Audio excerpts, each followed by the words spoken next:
final word of the day is I'm handing over to Hans Korteweg, who's the Executive Director of the COGEN World Coalition. Hans, welcome, and I will give the closing remarks to you. Thank you very much, Kelvin. And it's been an interesting 2 hours, to say the least. I've had the opportunity to sit here and listen to all the presentations, as well as the very good questions coming from the audience.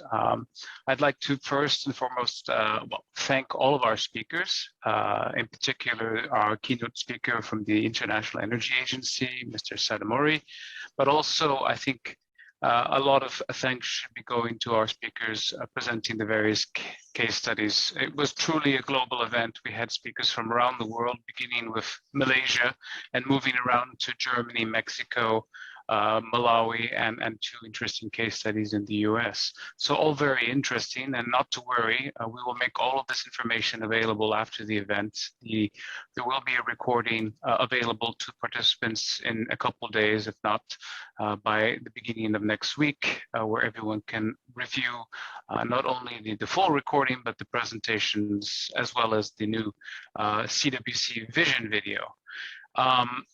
We have heard a lot.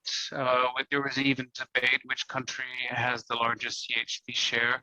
I'm undecided. I think it is Germany, but it could be actually China. We don't hear much about CHP in China. We would like to be more engaged and involved as an organization in Asia, but also in particular in China and some of those countries that use a lot of CHP. There's a lot of potential for further efficiencies in countries like China, which uses mainly coal, but certainly there's capacity to switch to gas and eventually other decarbonized gases. I think listening to the different messages, it's clear that we as a sector, we have to deliver a very high ambition. We need to take an overall systems, but also regional approach. You can already see, for example, in Europe, is already engaging in collective purchasing of gas, which is great. But we need to be careful that we don't over electrify and push ourselves using more gas. And what I mean by that is that we don't take an overall system approach. We may end up switching from one gas dependency to another. Electrification, as I mentioned, is a good example. You can electrify heat and reduce the use of gas in individual buildings, and even decentivize district heating and cooling, but in many cases it will increase the use of gas in the upstream, making gas and coal power plants run longer, or even create the need for additional gas capacity. So we must therefore electrify only in systems which have sufficient renewable electricity or alternative electricity coming from CHP. There are many sort of low-hanging fruits. In this respect, we can recommend that higher focus is placed on modernizing old and inefficient gas capacity and convert them to efficient CHP sooner than later, instead of just focusing on low-hanging fruit where everyone can lower the thermostat by 1 degree Celsius. That's great, and people are doing it, but it's a voluntary measure. We really need to focus on energy efficiency, which is the core of the energy debate. And we need to see much more done on the supply side of efficiency of things. Just to put things into perspective, in the case of Europe, if you look at all the only power plants, they waste around 200 million tons of oil equivalent of heat, which is dispersed into the air through cooling towers. Many of you have seen it probably on the highways. This is sufficient to cover all heat demand in buildings. So it's not a small feat. So of course, not all energy can be recovered through CHP, but we are far away from actually realizing the potential for CHP that we have today around the world.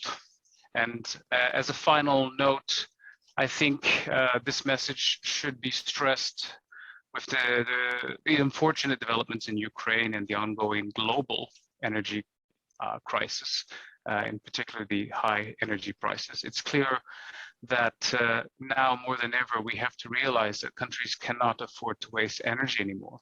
So energy efficiency should be applied across all stages of the energy value chain, in energy generation, which is CHP, transmission, which is also in a sense CHP because of the decentralized nature of the technology. We don't have any losses.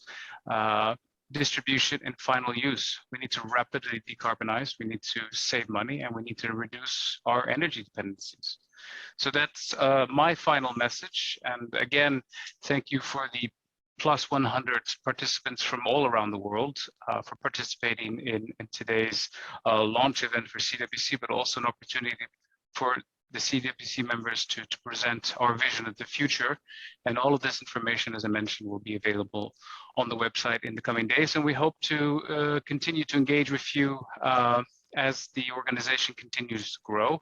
On that point, if you're interested in becoming a CWC member, please go ahead and visit the website. You can find all the information you need there, and you can contact me directly, and we can continue to grow the CWC family today and into the future, and build a robust, solid organization that can represent your views on the global arena in terms of promoting CHP and being the voice of the sector vis-a-vis policymakers and other key stakeholders.